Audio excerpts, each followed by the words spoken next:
The GeoGebra package is so robust that it will be impossible to show you everything you can do with it here, but I will give you some examples and then point you to the already existing user guides and help screens that will be your tools to use GeoGebra effectively.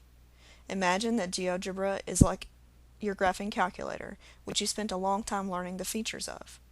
Over time and with some practice, you will develop proficiency with GeoGebra as well. Let's start with the home screen for GeoGebra. First, click on the download link.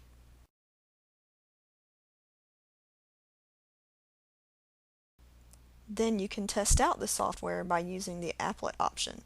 Later, you can install GeoGebra on your computer so you can use it offline. Now, we'll use GeoGebra to illustrate the Pythagorean theorem.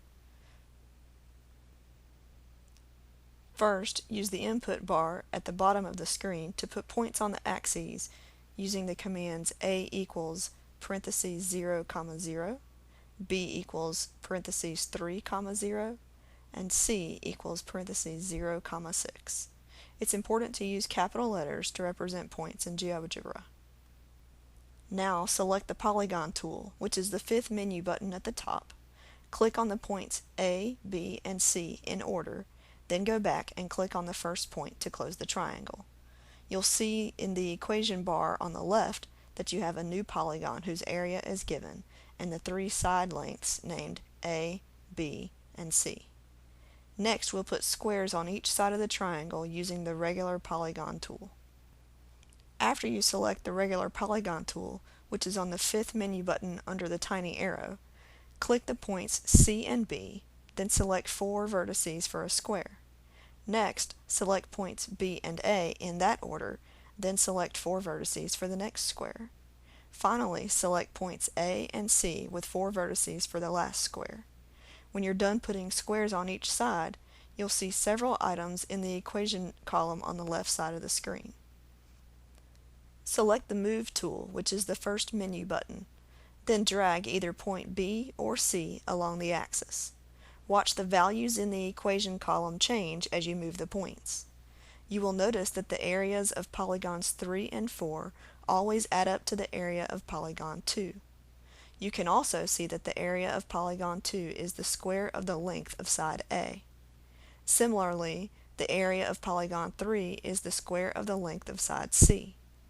Finally, the area of polygon 4 is the square of the length of side B. All of these properties will be true as long as the triangle is a right triangle. So, the Pythagorean theorem says that the squares of the legs of a right triangle add up to the square of the hypotenuse of that right triangle. Students can write this relationship as a squared equals b squared plus c squared. It is important to notice that a is the length of the hypotenuse of the triangle. Now we will explore a mathematical figure called a conic section. You can start a new file by selecting File New on the top of the GeoGebra screen. Decide if you want to save the Pythagorean theorem example and you're ready for another problem. Since our graphs will be centered on the origin, we'll move the graph using the Move tool, which is the last menu button. Drag the image until the origin is near the center of the screen. Next, we'll need 3 sliders called A, B, and K. The slider button is next to the Move button. Click it and select the location of the slider. Name the slider A and use the default maximum and minimum values. Create another slider named B with the same max and min values. Finally, create a slider named K with minimum value of 0 and maximum value of 10. Now we'll relate these sliders' values in an equation that we type into the input bar.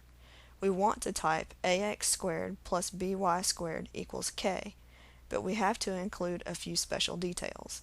First, we need to use the asterisk to indicate multiplication, and we have to use the drop-down menu to the right of the input bar to indicate an exponent of 2. It's the first option on the drop-down menu. After the equation is typed correctly, you'll see it in the formula list, as well as a circle of radius 1 on the graph. Make a larger circle by increasing k. You need to select the Move tool, which is the first button, then slide k to the right. Make an ellipse by increasing either a or b. Now make a hyperbola by giving a and b opposite signs. When both A and B are negative, the graph disappears. Now that we've seen a few examples of GeoGebra in action, let's talk about how you can learn to create other explorations. Go back to the home page for GeoGebra and click on the Help button at the top of the screen. There you will find all of the user guides created by GeoGebra. There is also a good introductory guide available in PDF, which will introduce you to all the menu button options and give you 10 different activities you can work through to learn more about how to use GeoGebra. Good luck in your GeoGebra adventures!